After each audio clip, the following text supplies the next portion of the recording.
Acara ini didukung oleh Desa Pay, cashless-nya kerabat desa Indonesia. Penurunan tanah yang oleh sebab manusia, apapun ya, apakah bangunan maupun pengambilan air yang berlebihan tadi, itu saya faktor antropogenik, saya sebutkan sebagai faktor manusia, faktor antropogenik.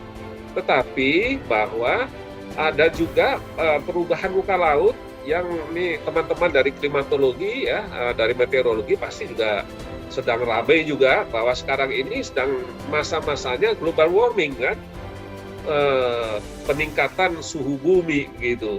Nah, apapun penyebabnya, apakah penyebab oleh natural atau penyebab oleh manusia, misalkan penebangan hutan, kemudian ozon hole, kemudian pabrik-pabrik dan sebagainya. Dan itu yang jelas bahwa itu sudah sangat berpengaruh, karena terjadinya rob itu pasti bukan karena turunnya muka laut, turunnya tanah Jakarta atau tanah pantai, tetapi air laut yang menginvasi ke darat kan. Nah, itu pasti karena aspek klimatik lah gitu. Nah, dan saya melihat aspek klimatik ini adalah aspek natural. Jadi menurut saya ada dua faktor yang menyebabkan yang nanti genangan-genangan yang ada di Pantura lah, pantai utara Jakarta katakanlah, genangan yang disebabkan oleh antropogenik maupun genangan yang disebabkan oleh natural. Jadi memang secara historis di dalam geologi itu ada siklus seperti dikatakan oleh Pak Amwazi tadi ya. Saya dulu bersama Pak Lambok meneliti dengan tim itu bisa mengamati adanya garis pantai Jakarta dulu itu sekian puluh ribu tahun yang lalu itu garis pantainya ada di sekitar Kramat Jati itu. Jadi Jakarta dulu memang laut begitu ya. Dari kalau saya bisa share screen ya, saya coba. Ini saya di sini 40 KTIL ini ya, 40.000 tahun yang lalu. Saya ambil 4.500 atau tahun yang lalu dan 500 tahun yang lalu. Tadi Pak Lambok mengatakan antara Semarang dan Demak itu juga terjadi seperti penurunan gitu ya. Nah, itu sebenarnya di Semarang dan Demak itu sudah disinyalir oleh peneliti Belanda tahun 49 atau 57 bahwa Demak itu dulu abad ke-16 itu masih selat itu. Jadi ada Pulau Muria ya, jalur Semarang Demak sampai Surabaya yang sekarang jadi jalan raya itu ada selat itu. Artinya adalah laut. Itu pada abad 16. Abad 16 itu kalau kita proyeksikan dalam tahun, itu kan sekitar 500 tahun yang lalu kan ya. Nah, jadi saya akan memberikan masyarakat biar tahu bahwa Jakarta dulu itu memang ini dari Kramat Jati ini. Jadi kalau bisa lihat ya, di sini, maaf saya ini dulu, pointers ya, oke. Nah, di sini ini pantai Jakarta ya, pada sekitar 40.000 tahun yang lalu itu berada sekitar 25 sampai 35 meter di muka laut sekarang lah. Jadi kalau kita tarik batasnya seperti ini. Nah, kalau ini saya merujuk juga, saya coba kalibrasi dengan kurvanya kawan saya dan kawannya Pak Lambok ini, Hantoro tahun 87 kalau tidak salah, itu kita lihat 40.000 tahun yang lalu itu sekitar di sini. Ini skalanya ratusan ribu ya. Jadi kalau ini 100.000 tahun yang lalu, 40.000 tahun yang lalu kurang lebih di sini.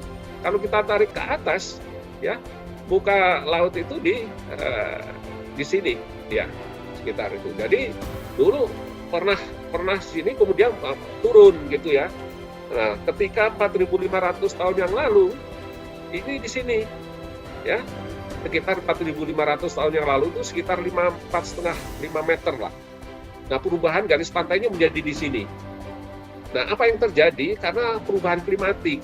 Memang dimensinya ribuan tahun, tetapi bahwa proses ini secara alamiah terus terjadi, siklus gitu ya. Nah, kemudian kalau kita lanjutkan, 500 tahun yang lalu sama halnya dengan yang tadi di daerah Semarang Demak, itu pantai Jakarta tuh di sini ya. Jadi kalau kita lihat itu seperti di sini. Dan apakah ini akan apa yang terjadi? Apakah karena susutnya muka laut, ya, karena suhu bumi menurun? Jadi kalau kita lihat ini suhu bumi ini terus menurun ini. Artinya kalau turun ke bawah ini karena suhu bumi menurun. Karena volume air laut itu menyusut begitu. Jadi muka laut menjadi turun kan? Nah, sampai menuju nol. Nah, 500 tahun yang lalu itu pernah di minus di bawah nol ini sekitar 1,5 meter sampai 1 meter dari muka laut sekarang. Jadi kurang lebih dulu pernah sampai ke sini. Nah, ini artinya perubahan muka laut, garis pantai itu bisa disebabkan oleh natural. Pada 500 tahun yang lalu saja di sini kan paling kerajaan juga mana berapa jumlah penduduknya. Kemudian juga belum ada pemukiman, belum ada bangunan-bangunan, begitu ya.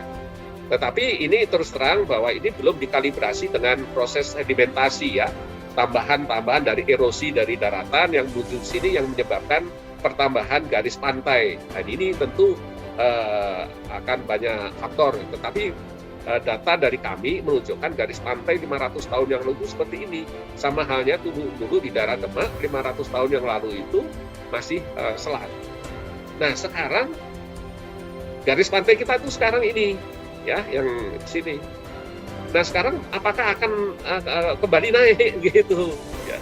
Jadi siklus, kalau dulu terjadi susut laut karena suhu bumi menurun, sekarang kan sedang global warming.